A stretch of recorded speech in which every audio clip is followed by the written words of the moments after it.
Care este legătura dintre meniurile de restaurant, grădinărit și managementul portofoliului tău de acțiuni? Când te duci la restaurant, deschizi meniul și citești tomahawk maturat, 390 de lei, ribeye argentinian, 260, burger signature, 98 de lei, și mintea ta rămâne cu impresia că 98 de lei pentru un burger este un deal bun, ceea ce se întâmplă de fapt se numește, este un exemplu perfect de anchoring effect, efect de ancorare. Faptul că ai văzut inițial numărul, cifra 390 fiind ca primă opțiune sau uneori printată în zonele unde îți pică ușor ochii pe ea în meniu, te face să iei acel număr ca reper. Și în loc să judeci întrebarea cât valorează un burger sau cât ar fi un preț ok pentru un burger, raportezi și analizezi cât costă burgerul în raport cu cei 390 de lei ancoră. Sunt Cristian Logofătu, finanțist, antreprenor și Ironman. Am 20 de ani ca investitor pe piețele internaționale și 18 ca antreprenor, fiind fondatorul uneia dintre puținele companii din lume care au 17 ani de creștere neîntreruptă, ajungând anul trecut la afaceri de 9 cifre, cum spun americanii. Astăzi povestesc cum efectul de ancoră, acest bias cognitiv, ne influențează negativ randamentele portofoliilor, altfel spus, cum efectul de ancoră te ține sărac. Câștigătorul premiului Nobel Daniel Kahneman a derulat o serie de experimente foarte interesante prin care a demonstrat acest bias cognitiv, cum ar fi experimentul cu roata de ruletă. Participanții au fost împărțiți în două grupuri și au urmărit inițial o roată de ruletă trucată, care avea ca rezultat predeterminat fie să arate cifra 10, fie 65. Ulterior, au avut de răspuns la întrebarea estimați procentul de țări africane în cadrul Organizației Națiunilor Unite. Participanții care văzuseră cifra 10 au dat estimări a căror medie a fost 25%, iar cei care văzuseră ancorați anterior la 65 au dat răspunsuri a căror medie a fost 45%.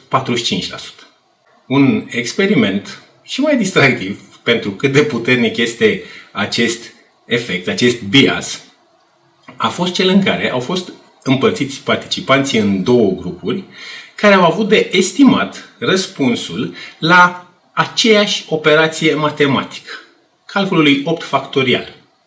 Numai că prima jumătate au avut problema scrisă sub forma 1 ori 2 ori 3 ori 4 ori 5 ori 6 ori 7 ori 8, iar aceștia au estimat ca răspuns mediu 512, în timp ce participanții din grupul care au văzut același calcul scris invers, 8 ori 7 ori 6 ori 5, 4, 3, 2, 1, au estimat în medie 2250. Precum în bancul cu sunt foarte rapid la matematică, ambele răspunsuri sunt departe de realitatea numărului 40.320. Dar asta ne arată că mintea umană nu pricepe corect factorials, creșterile exponențiale, mintea umană se descurcă ușor cu numere mici și, în al treilea rând, efectul de ancoră funcționează la orice număr, ținând cont că 8 și 1 nu sunt atât de diferite. Cum ne lovește acest efect în randamentele pe care le putem înregistra ca investitori? Păi simplu. Prețul la care noi cumpărăm o anumită acțiune devine o ancoră mentală pentru acea acțiune.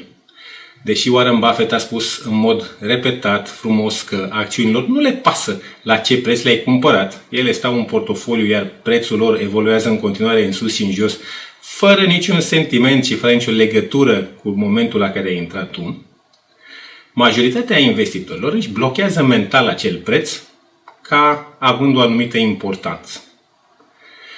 Felul cum se manifestă cel mai dureros asta este atunci când investitorii păstrează investiții care sunt pe minus, în speranța că își vor reveni, sau căutând măcar să-mi scot banii, sau, uneori formulat mai inteligent, citează Doct fraza never lose money. Astfel, adesea, investitorii vând acțiunile care au crescut pentru a marca profiturile și păstrează acțiunile care sunt pe minus pentru a le da șansa să își revină.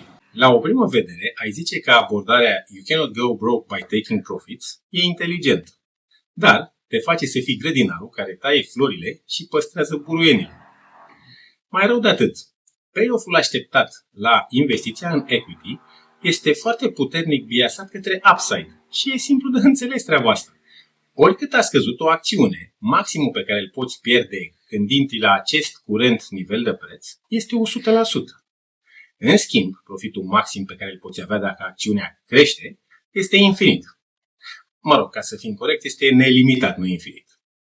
Această diferență de rezultate așteptate, expected value, este cea care l-a făcut pe Peter Lynch să dea faimosul exemplu cu investițiile sunt ca și cum ai întoarce 10 pietre. Găsești 2-3 proaste, poate pierzi banii sau poate le limitezi dacă vinzi repede, 3-4 sunt ok, stagnează sau cresc foarte puțin și n-ai nevoie de mai mult de 1 sau 2 câștigători care cresc de 5 ori sau de 10 ori, faimoasele 10 baggers al lui Peter Lynch, ca să recupereze pentru tot portofoliul. Howard Marks descrie într-unul din memo-uri aceeași idee, punând întrebarea câtă lume a păstrat Amazon în anii în care, după un număr de greutăți, acțiunea a reînceput să crească. Câtă lume ar fi vândut când avea profitul de 10x? Câtă lume ar fi vândut când avea profitul de 100 de x? Dacă vindeai la 100 de x față de minimele pe care le-a înregistrat Amazon, ai fi capturat doar 18% din totalul de creștere. Cum decidem deci când să vindem? Există un singur răspuns la întrebarea când vindem o acțiune. Dar, înainte de a le explica, pomenesc un scenariu suplimentar, acceptabil și uneori poate chiar recomandat. În special, zilele acestea, este relevant ca, în portofoliile pe care le deținem la broker din străinătate, portofolii în care am încasat dividende sau și am înregistrat tranzacții profitabile, să vindem acum acțiunile care sunt pe minus. Această tehnică se numește Tax Loss Harvesting, pentru că îți compensezi câștigurile deja înregistrate cu pierderi fiscale care îți scad nota de plată a taxelor. Adesea, mulți investitori urmează aceste vânzări cu cumpărarea înapoi peste o zi, peste două, peste o săptămână a acelorași acțiuni, astfel încât, în esență, portofoliul rămâne cu aceeași componență, ai expunere față de același risc și doar ți-ai redus taxele. În codul fiscal american, această activitate se numește wash sale și este interzisă, în sensul că nu îți oferă avantajele fiscale dorite. În cazul în care ești român cu cont la un broker străin, nu există însă interdicții sau limitări. Tehnica pe care am descris-o surprinde esența răspunsului la întrebarea când vindem o acțiune. Pentru că, după ce ai vândut în scenariul anterior, cumperi înapoi, fiindcă ai în continuare încredere în teza ta de investiție și te simți în continuare ok să fii expus la risc față de aceeași investiție, față de aceeași companie. Faptul că o investiție este bună sau proastă nu se decide după ceea ce face prețul după ce tu ai intrat. Dacă o acțiune crește după ce ai cumpărat-o, nu înseamnă neapărat că ai făcut o investiție bună și dacă scade, nu înseamnă că ai făcut o investiție proastă. Investițiile sunt bune sau nu după procesul pe care l-ai făcut de analiză, după înțelegerea ta asupra companiei, asupra situației în care se află, atât operațional cât și al prețului pe bursă, și asupra perspectivelor. Și această înțelegere pe care o ai tu este superioară celorlalți investitori. Toți mari investitori au descris de-a lungul timpului acest concept într-un fel sau altul. Care va să zică? Atunci când cumperi o acțiune, ai o teză de investiții, ideal scrisă pe o hârtie. Care sunt factorii de creat valoare? Care sunt catalizatorii? Care sunt riscurile? Care sunt elementele de urmărit? Ce poate să meargă rău? Ce urmărești tu ca să știi că s-a schimbat situația în bine sau în rău? Reanalizezi din când această teză de investiție, citind raportările companiei, raportări anuale, semestriale, și urmărești ipotezele versus ce se întâmplă în realitate, ajungi să decizi dacă ai cumpăra astăzi acea acțiune bazat pe ce știi acum. Dacă răspunsul este nu, atunci o vinzi, indiferent cât de mare este minusul din portofoliu. Warren Buffett a spus de câteva ori că cele mai mari greșeli, cele mai costisitoare greșeli pe care le-a făcut ca investitor au fost errors of omission versus errors of commission. Cu alte cuvinte, faptul că a pierdut bani din anumite investiții pe care le-a făcut, he has committed amounts to some investments, nu a contat nici pe departe în economia totală a creării de valoare de către Berkshire, prin comparație cu banii pe care nu i-a câștigat, pe care i-ar fi putut câștiga și nu i-a câștigat, deoarece nu a investit în diverse acțiuni care au crescut foarte mult. Ilustrând exact ceea ce spuneam mai devreme despre asimetria între upside și downside atunci când ești long on equities. What was our worst mistake in the tech field? I think we were smart enough to figure out Google. Those ads worked so much better in the early days than anything else. So I would say that we failed you there. And we were smart enough to do it and didn't do it. We do that all the time too. I had plenty of ways to ask questions or anything of the sort, educate myself, but I blew it. We blew Walmart too. And Jeff Bezos is a different species. And we missed it entirely, incidentally. We never owned a share of Amazon. Costul de oportunitate este unul dintre cele mai importante concepte de înțeles în economie și finanțe. El reprezintă alternativele pe care nu le mai poți accesa, obține, fiindcă ai comis capitalul către investiția ta. Este proverbiala cioră de pe gard, care nu trebuie sacrificată sau ignorată orice ar fi, ci analizată prin prisma expected value, valoarea înmulțită cu probabilitate. Continuând exemplul lui Warren Buffett, el spune că nu faptul că a pierdut bani cu investiția în Dexter Shoes, de exemplu, e costisitor, ci faptul că nu a cumpărat Google la început când ar fi putut să cumpere. Încheiem episodul de astăzi cu sfaturi practice de alocarea portofoliului, de poziționare mentală pentru a putea supraviețui realității că peste 40% din acțiunile din indicele Russell 2000 au suferit pierderi catastrofice. 11% au suferit pierderi totale ale capitalului. Astfel, începem până a investi banii de care nu avem nevoie în următorii 3, 5, ideal 10-20 de ani.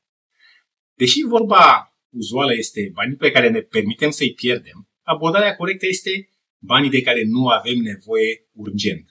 Astfel încât să nu fim nevoiți să marcăm pierderi dacă ne aflăm o dată în situația în care încă mai credem într-o investiție. În cadrul portofoliului ne luăm ca aliați cei mai puternici factori, timpul și dobânda compusă, profitând astfel de singurul free lunch din investiții, și anume diversificare. 70-80% din portofoliu îl alocăm la ETF-uri broad market. Strategia aceasta se numește barbell investing, investiția ca o haltă. Restul îl alocăm la acțiuni individuale, acolo unde avem o motivație bună să considerăm că înțelegem mai bine o anumită companie și perspectivele ei decât restul pieței. One Up on Wall Street sau Magic Formula Investing sunt cărți bune cu care să începem să învățăm cum să ne dăm seama de treaba asta. România, în mod deosebit, este raiul acțiunilor neanalizate. Deci, ar putea fi relevant ca acele acțiuni individuale din portofoliu să fie unele de pe Bursa de Valori București. La fiecare investiție individuală, scriem teza de investiție, care conține ce credem că ratează restul pieței, de ce valorează mai mult această acțiune, care sunt avantajele companiei, care sunt catalizatorii, care sunt riscurile, ce poate merge rău și ce ne-ar determina să vindem. Nu scăderea sau creșterea prețului, ci schimbarea căror ipoteze din scenariul pe care l-am construit ne-ar determina să închidem poziția. Reanalizăm din când în când aceste teze față de new developments și ne întrebăm, aș mai cumpăra astăzi această companie? Dacă nu, atunci vindem. Sunt Cristian Logofătu, finanțist cu 20 de ani de experiență pe piețele internaționale, antreprenor de 18 ani, timp în care am fondat una din puținele companii din lume cu 17 ani de creștere neîntrerupt. am atras în România finanțări debt și equity de peste 100 de milioane de lei pe care le-am pus la lucru pentru a crește Bitnet de 50 de ori în cei 10 ani de când este companie listată pe bursă. Sunt triatlet, am terminat 10 curse pe distanța de full Ironman și 15 pe distanța de half Ironman. 4 participări dintre acestea sunt campionate mondiale, 3 maratoane și countless other triathlons and half marathons. Dacă ți-a plăcut acest conținut, moneda pe care o apreciez, atât eu, dar în special YouTube, este like și share, astfel încât și alții care ar putea beneficia de pe urma acestui conținut să ajungă să-l audă. Această acțiune a voastră de a împărtăși clipurile din interfața YouTube este super valoroasă pentru canal. Mă ajută să continui să produc astfel de clipuri. Sugerez de altfel și butonul de subscribe, astfel încât YouTube să-ți arate și clipurile viitoare, dar poate și unele din trecut.